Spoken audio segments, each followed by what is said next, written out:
kasta oo u baahan tahay inaad ka ogaato gobolka Karaj ee ka dhashay dagaalkii u dhaxeeyay Armenia iyo Azerbaijan. xitaa Armenia horay uma aysan aqoonsan gooni goosadkeeda. qaarkood waxay u malayn karaan in dagaalka hadda u dhaxeeya Azerbaijan iyo Armenia uu yahay dagaal cusub ama uu jiro dhowr sano oo kaliya, balse waxaa lama huraan ah inay la yaabi doonaan markay ogaadaan in dagaalkan uu jiro wax ka badan 100 sano. sidee ayuu ku bilowday dagaalka labada dal inkastoo oo ay ka wada tirsanayeen hal dal? maxaase quseeya Nagorno-Karabakh? haddaan dib u milicsano taariikhda dagaalka Armenia iyo Azerbaijan, asalka dagaalkan u dhaxeeya Azerbaijan iyo Armenia wuxuu dhacay sanadku markuu ahaa 1918 xilligaas oo labada wadanba ay ka madax banaanayeen boqortooyadii Ruushka ee burburtay isla sanadkaas.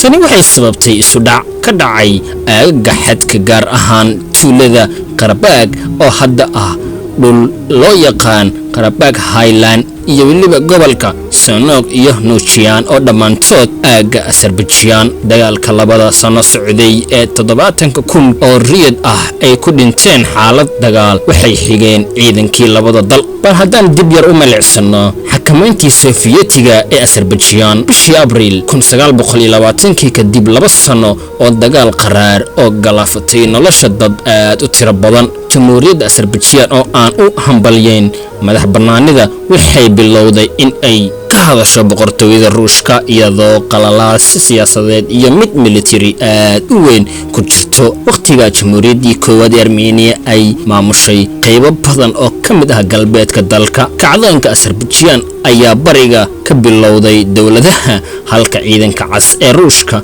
ee waqooyiga ka dheereeyay ciidankii Belarus waxayna u dhaqaaqeen koonfurta dhanka Azerbaijan. muddadan Azerbaijan waxay ka heshay ogeysiis ciidankii Sofiyeetiga in ay isdhiibaan ka hor inta aysan ku soo duulin wadanka. runtiina dhibaatooyinkaas awgood dawladda Azerbaijan ayaa si rasmi ah uga dhawaaqday dhiibisteeda. si kastaba ha noqotee, jenaraalo badan oo reer Azerbaijan ah iyo xoogagga hubaysan ee militariga qaarkood waxay go'aansadeen inay iska caabiyaan iyagoo dib u dhigay bayaankii hanti-wadaagga Ruushka ee la aasaasay jamhuuriyaddii hanti-wadaagga ee Azeria oo uu madax ka yahay mayjarkii la oran jiray Nariyan ilaa Abriil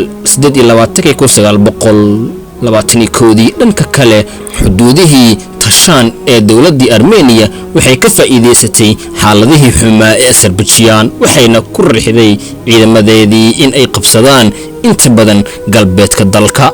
haddii aan fiirino sidoo kale xakamayntii Sofiyeetiga ee Armenia isla muddada bishii November 1920 xaaladda siyaasadeed ee Armenia waxay bilaabeen in ay ruuxaan rabshado ka dhacaya caasimadda Yerevan bilkiina si dhab yar ayay ku dhamaatay ilaa ay ciidamadii Sofiyeetiga xadka ka dhex qaadeen dagaal u dhaxeeya labada dal oo ka socda hal toddobaad oo kaliya. dawladda Armenia ayaa isdhiibtay 4tii bishii December ee sanadkii 1920 markii ciidamadii cas ee gudaha u galeen Yerevan oo ahayd caasimadda dalka. kadib markii la aasaasay jamhuuriyaddii labaad ee Armenia, markii uu la wareegay xukunka wadanka, Stalin wuxuu ku dhawaaqay aasaaskii John Armenian Soviet Republic bishii February 18 1921.